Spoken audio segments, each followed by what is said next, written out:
Welcome to Story Tales. Please like this video and subscribe to Story Tales. I hope you enjoy the story. Let's begin. The crystal chandeliers of Opal Haven cast a warm glow across the private dining room. Celine Mercer smoothed her emerald silk dress, feeling the cool fabric against her skin as she surveyed the gathering. Her 34th birthday celebration had drawn Chicago's elite fashion editors, investors, and socialites who orbited her success like planets around a sun. Celine took a sip of champagne, the bubbles dancing on her tongue. She had earned this moment. Every person in this room represented a connection forged, a barrier broken, a victory claimed. "To Celine," called out Amara Klein, raising her glass. Her dark eyes sparkled with pride. The woman who built Artemis Lux from nothing but determination and brilliance.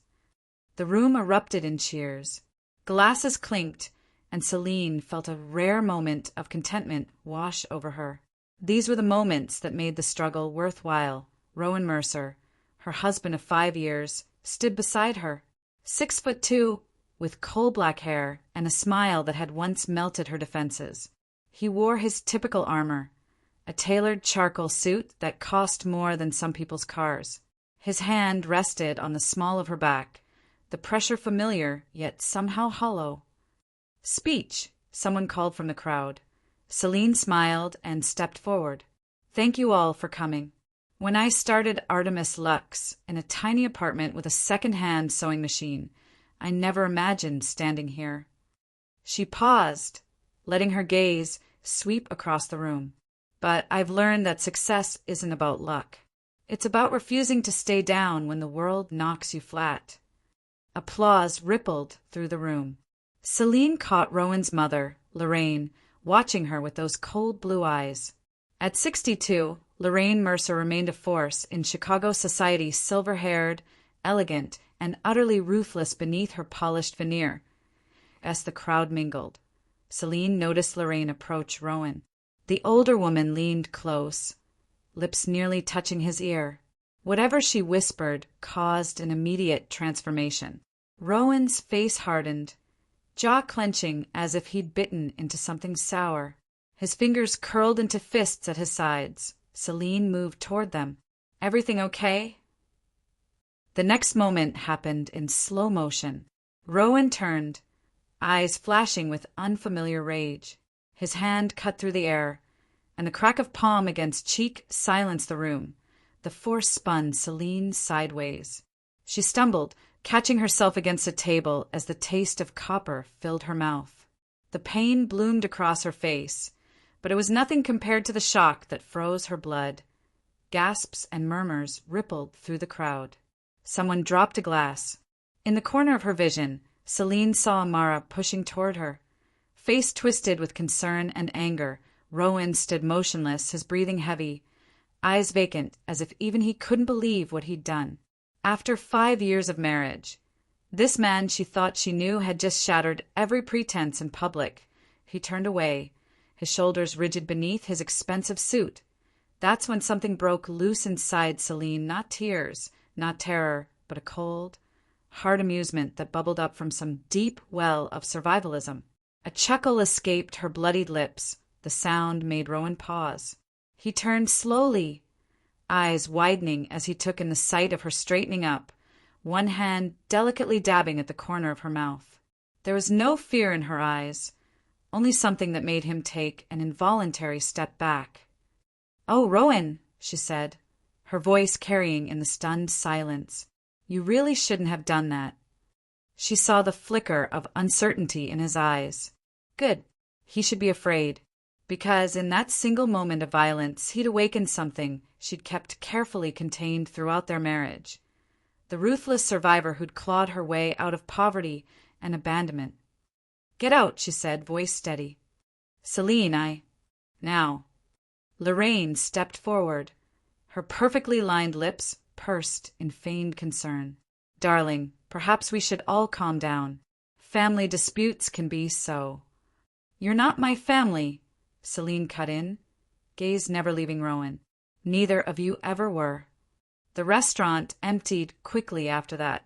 Some guests fled out of awkwardness, Others lingered to feast on the drama. Celine didn't give them the satisfaction of a breakdown.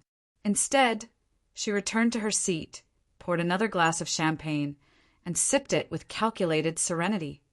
"Drink," she offered Amara, who hadn't left her side. "You cannot be serious right now." Amara's voice vibrated with barely contained rage. She pulled her chair close, lowering her voice. "We need to talk. Not here. This is bigger than what just happened." "Then let's talk." Celine stood, grabbing her purse.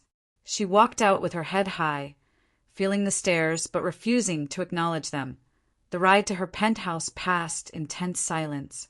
Amara kept checking her phone, fingers flying across the screen in rapid-fire texts. When they arrived, Celine kicked off her heels and headed straight for the bar cart. "Skip the drink," Amara said, pulling out her tablet.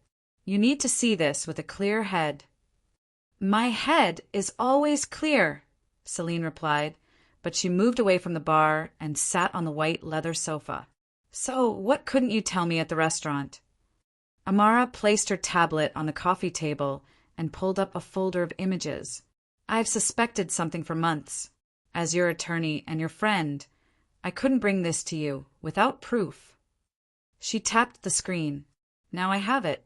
The first image showed Rowan entering a hotel the Peninsula Celine recognized. The next showed him embracing a woman with honey blonde hair and a red dress that barely covered her thighs. Celeste Navarro. "She's 28, from old money that dried up when her father gambled away their fortune," Amara explained.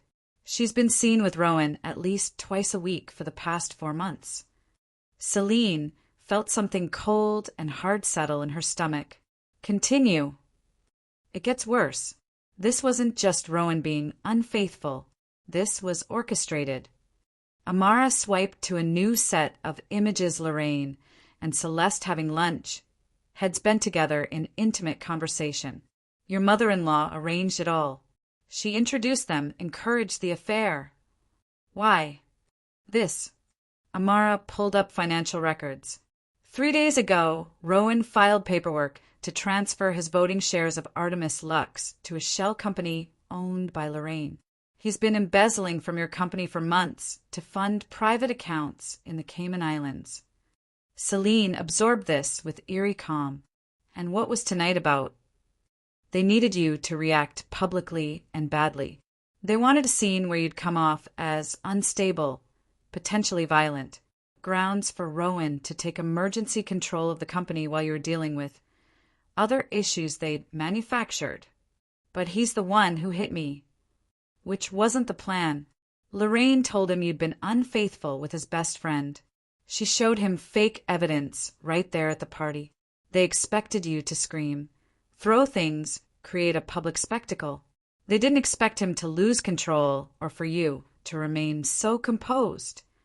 Celine touched her cheek, the skin still tender. "So this was never about love. The whole marriage was just a long game to get my company. I think in the beginning it might have been real," Amara said gently. "But when your success eclipsed his, Lorraine saw an opportunity." Celine stood and walked to the window, gazing out at the Chicago skyline she'd conquered. 5 years with a man who saw her as nothing but a means to an end. 5 years building a life with people plotting her destruction.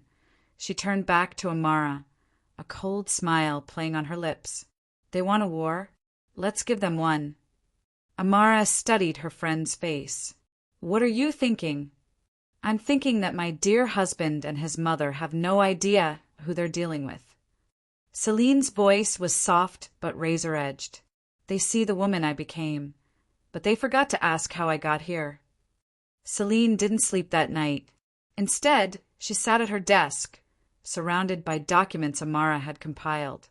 As the night deepened, she let memories surface, memories she usually kept locked away. She remembered the succession of foster homes after her mother died, some merely indifferent, others actively cruel. She remembered the group home where she learned to sleep with one eye open. She remembered the night she aged out of the system at 18. standing on a street corner with a garbage bag containing everything she owned. For 6 months, she'd been homeless, sleeping in shelters when she could, parks when she couldn't.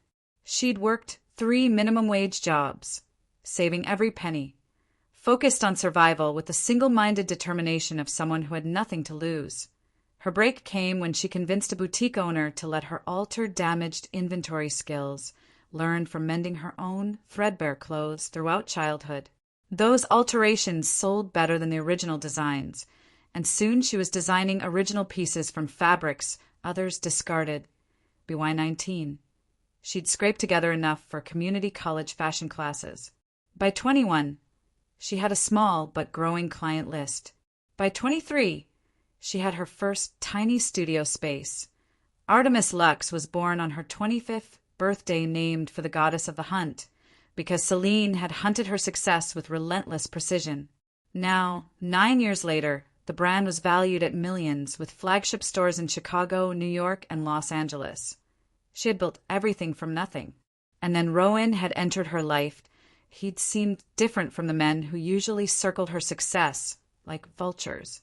He admired her work ethic, supported her vision. When he proposed after a year, she allowed herself to believe in love, perhaps her first and only truly naive decision. Now it made sense. All the business trips that aligned with her most important meetings. The subtle suggestions about management decisions. The way he'd pushed for joint accounts and insisted his name be added to property deeds for tax purposes. Celine closed the last folder and looked up as dawn broke over the city. She hadn't shed a single tear.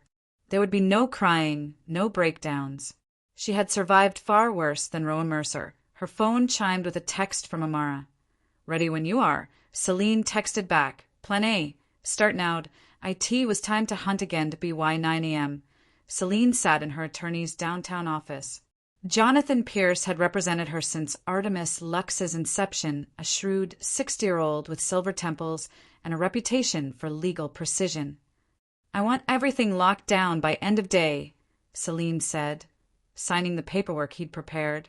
"Every account, every property, every asset." "He'll fight it," Jonathan warned. "Let him." The attorney nodded, impressed by her composure. "I can expedite most of this. The prenuptial agreement you insisted on gives us solid ground." "The prenup he thought was just me being cautious because of my childhood," Celine said with a thin smile.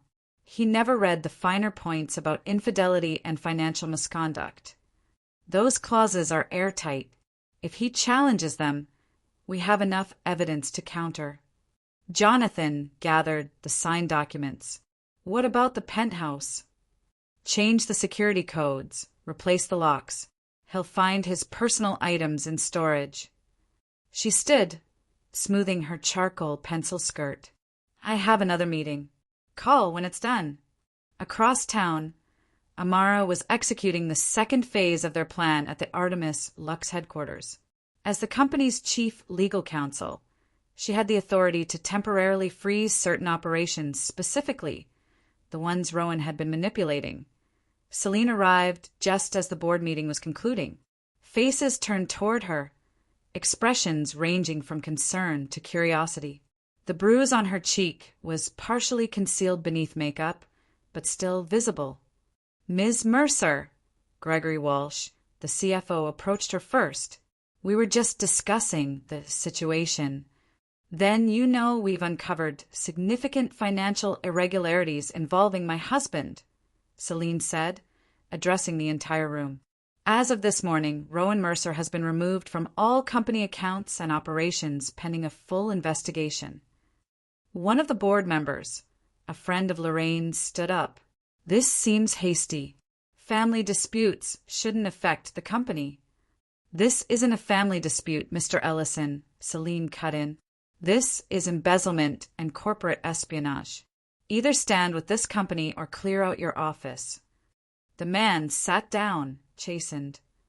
"Amara will brief you on the legal details," Celine continued.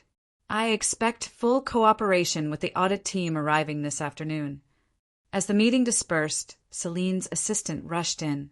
"Mr. Mercer is on line 1. He's called 6 times in the last hour. Tell him my attorney will be in touch. Celine walked into her office and closed the door.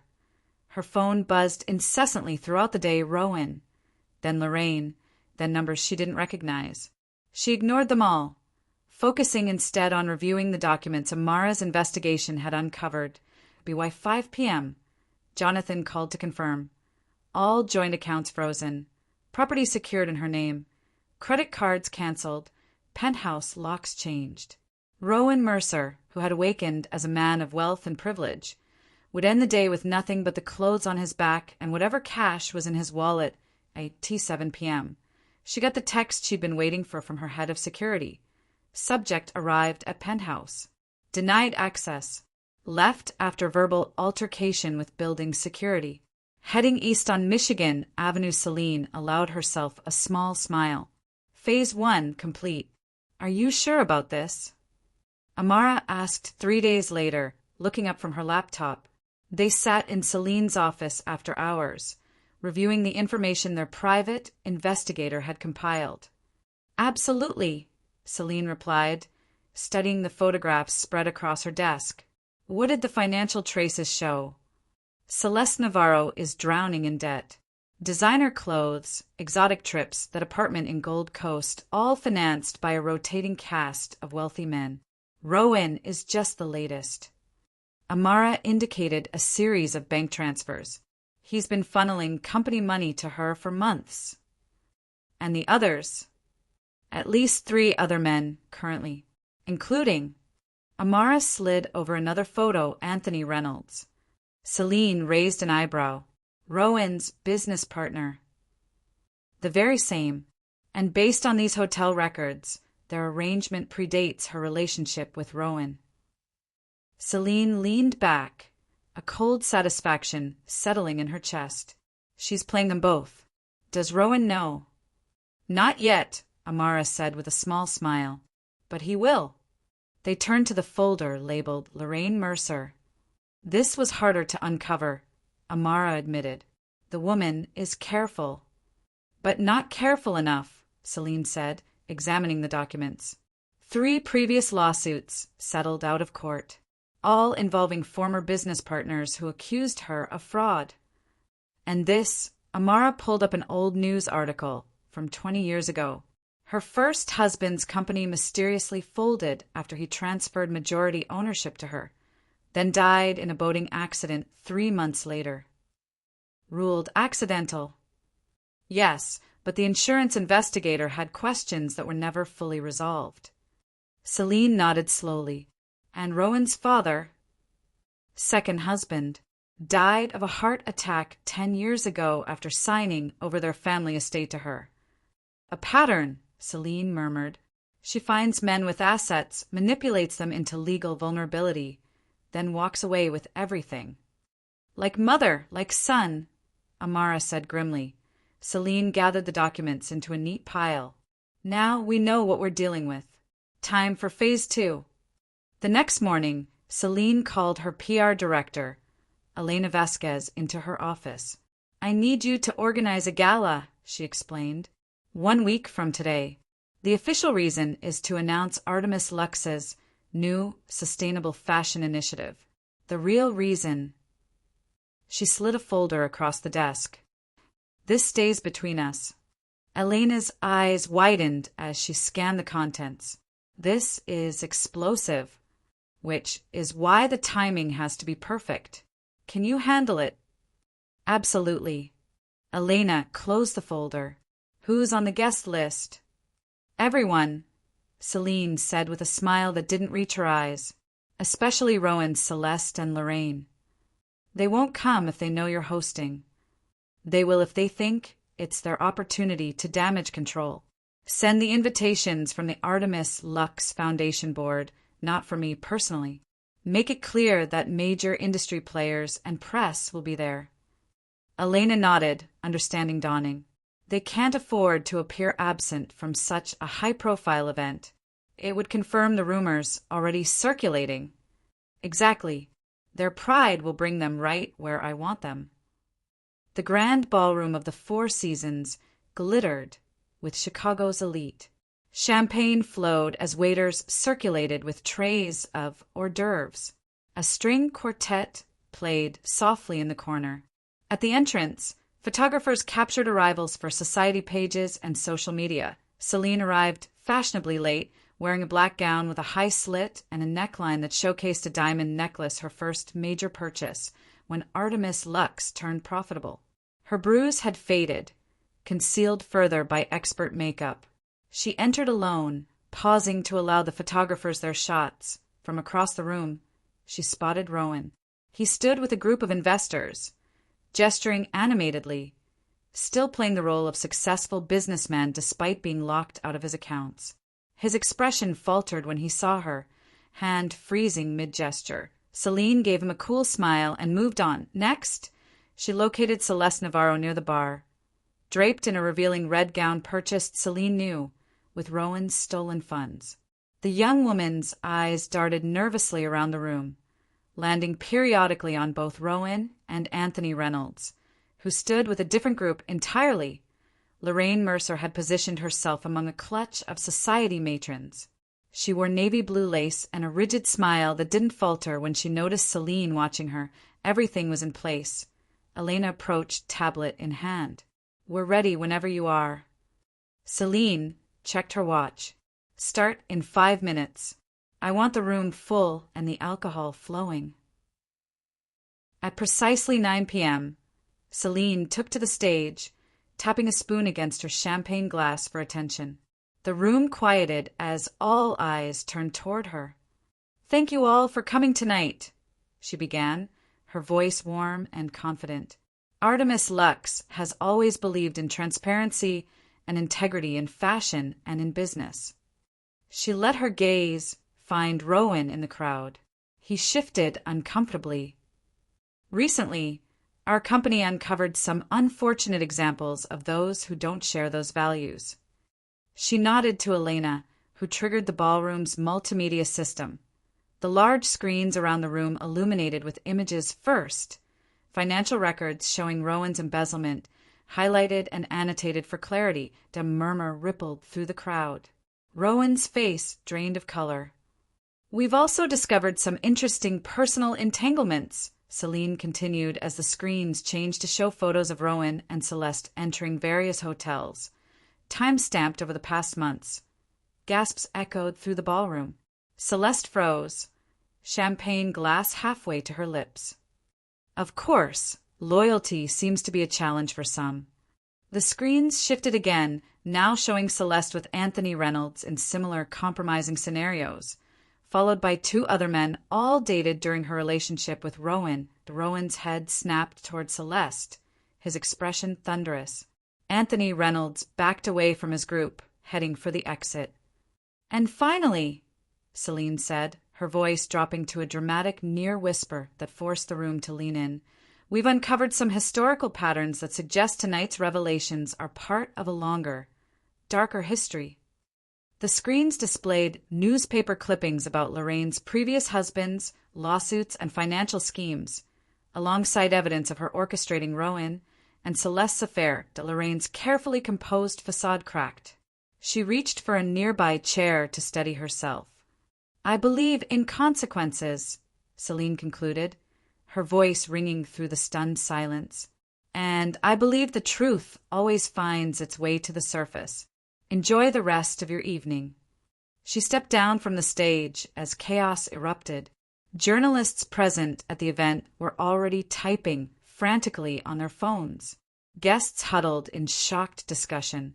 And at the center of it all, 3 people stood frozen in public humiliation. Rowan recovered first, striding toward Celeste with fury etched on his face. "You were sleeping with Anthony the whole time." Celeste backed away. "Rowan, I can explain." "Explain what?" "That you're nothing but a gold-digging whore." Anthony Reynolds, who had paused his escape at the commotion, stepped forward. "Watch your mouth, Mercer." "You," Rowan snarled, lunging at his former friend. Security intervened before punches could be thrown, escorting all 3 toward different exits as phones recorded the spectacle from every angle. Lorraine attempted to salvage her dignity, head held high as she made for the door. But the whispers followed her, and former friends turned their backs as she passed. Celine watched it all from a quiet corner, sipping champagne. Amara joined her, eyebrows raised. "Was it everything you hoped for?" her friend asked. "Just the beginning," Celine replied. "By morning, they'll be trending across every platform. By next week, they'll be social pariahs. But I'm not done yet." "What's next?" Celine's smile was a cold, sharp thing. "Now we take everything." 3 days after the gala, Rowan appeared on a morning talk show. He sat on the cream-colored sofa, looking appropriately somber in a navy suit that had seen better days. "I made mistakes," he told the sympathetic host.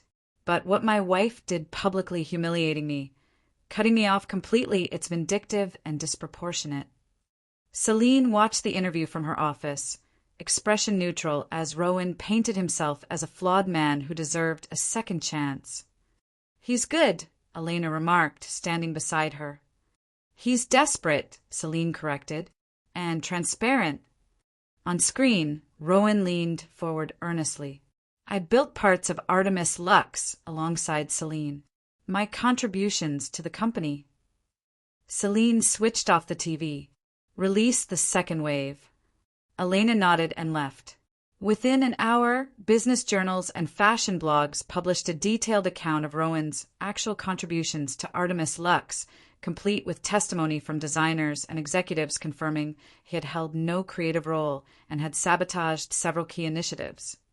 Additionally, financial records were leaked, showing just how much company money he had diverted to personal use, itemized lists of expenses ranging from Celeste jewelry to gambling debts.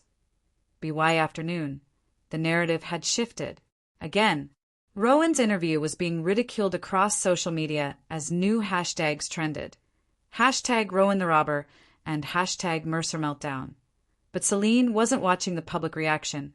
She was in a meeting with investment bankers, discussing a very specific acquisition. "Meridian Partners is vulnerable," she explained, referring to Rowan's investment firm. "Their stock has dropped 30% since the scandal broke. Their clients are fleeing. It's still a significant investment," cautioned her financial advisor, "and might be seen as personally motivated." "It's a business decision," Celine corrected. "Meridian has valuable client relationships and intellectual property that would benefit Artemis Lux's expansion into financial services for creative industries." She made her case with such clinical precision that by meeting's end, the acquisition plan was approved. Paperwork would be drawn up immediately. The next morning, Rowan stormed into the lobby of Artemis Lux headquarters, wild-eyed and unshaven. "I need to see Celine," he demanded at the reception desk. Security approached immediately. "Sir, you don't have authorization to be here." "This is my company, too." His voice rose, drawing attention from employees and a visitor waiting in the lobby, a reporter, who immediately began recording on her phone. "Mr. Mercer, please step outside," the security guard said firmly. "Not until I see my wife." Rowan shouted, his composure completely gone. "Celine, I know you can hear me." The elevator doors opened, and Amara stepped out. "Mr. Mercer, as legal counsel for Artemis Lux, I must inform you that you are trespassing. Leave now, or we'll have you arrested." "You can't do this," he said, lower now but intense. "I helped build this company." "Actually," Amara said, loud enough for the recording reporter to hear, "our audit shows you helped yourself to this company's assets to the tune of $4.3 million. She handed him an envelope. "These are legal papers formally charging you with embezzlement. The police have already been notified." The color drained from Rowan's face. "This is insane. Celine can't really want to press charges." "Ms. Mercer isn't making this decision as your wife," Amara said coldly. "She's making it as CEO, protecting her company and shareholders. Now, would you prefer to leave on your own or in handcuffs?" Security flanked him. After a moment of rigid tension, Rowan turned and stalked out The envelope crumpled in his fist. The incident went viral within hours, further cementing public opinion against him. 2 days later, the acquisition of Meridian Partners was announced. By leveraging her company's superior position and Rowan's desperation, Celine purchased his firm for pennies on the dollar. The same day, 3 of Rowan's former business associates filed lawsuits against him, claiming he had defrauded them in previous deals. His legal bills mounted as his resources dwindled. When he attempted to secure a loan using his remaining assets as collateral, he discovered Celine had placed legal holds on everything they had ever owned, jointly the vacation home in Lake Geneva, his car, even his watches.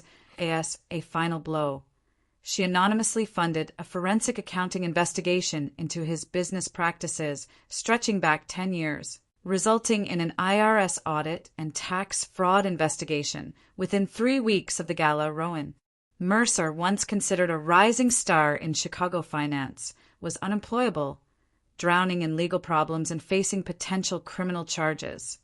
Celine hadn't just taken everything from him. She had ensured he would never recover. Lorraine Mercer had weathered scandals before.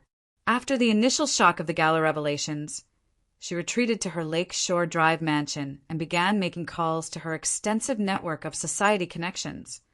But this time no one answered. The evidence Celine had presented was too damning, too comprehensive.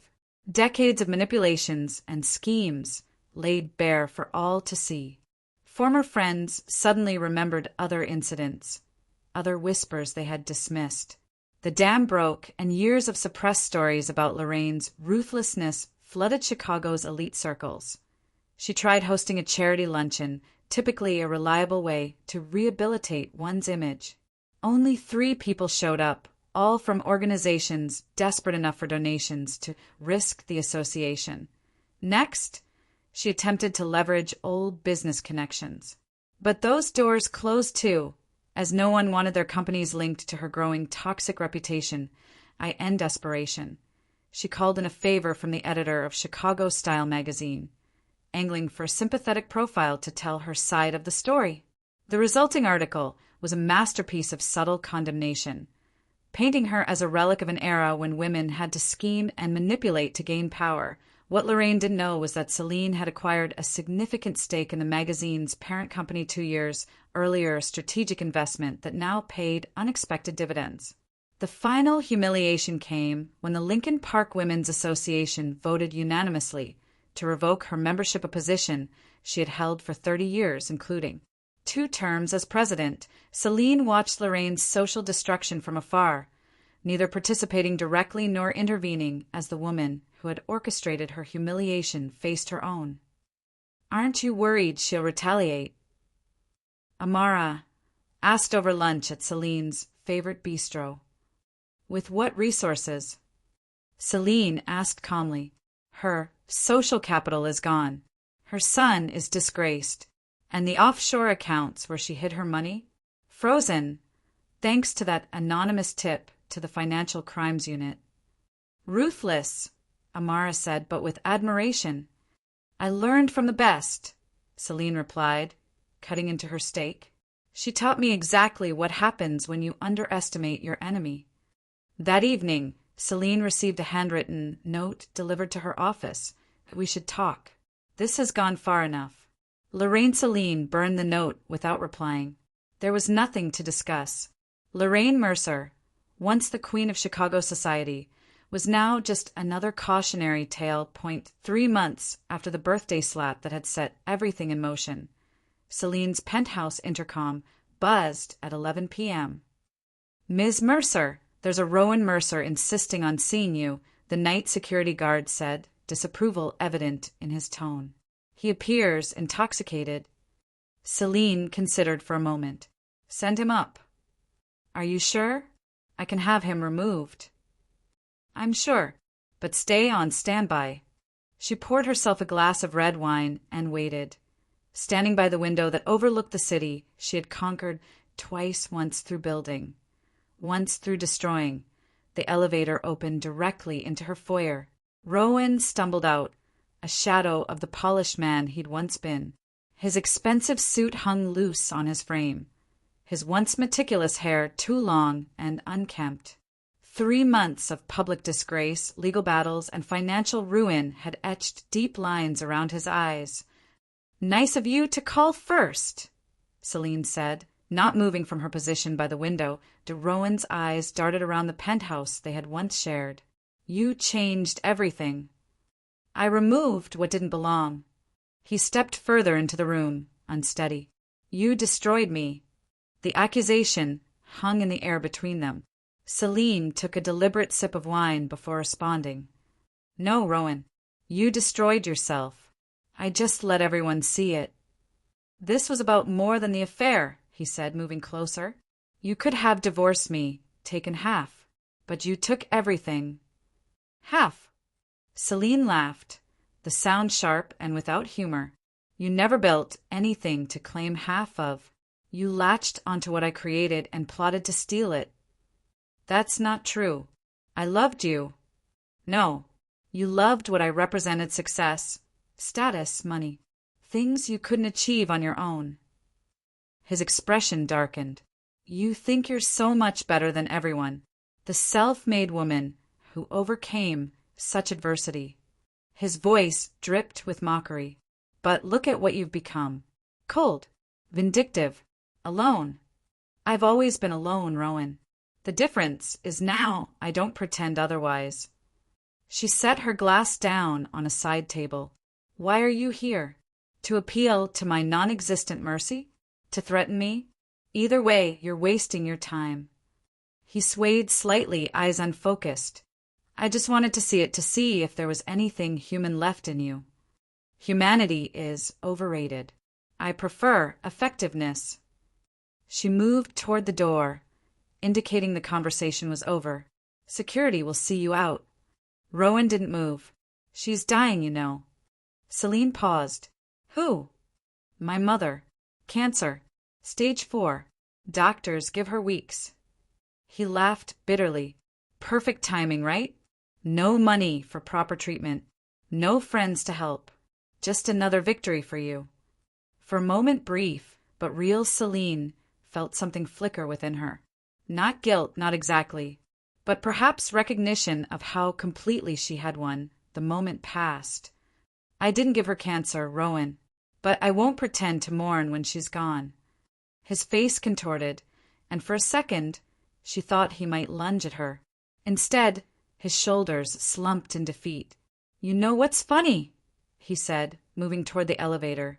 "She always said you were dangerous." "That girl has nothing to lose," she told me. "Those are the ones who will burn down the world if crossed." He punched the elevator button.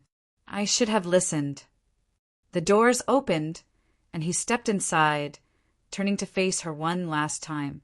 "You destroyed me," he whispered. Celine stood perfectly still as the doors closed. "No, Rohan. You destroyed yourself," she repeated to the empty air. "I just let everyone see it." She walked back to the window, staring out at the city lights. The vast skyline reflected in her eyes, beautiful and cold. She didn't feel rage anymore, didn't feel pain or grief or even satisfaction. She felt victory, and it was enough.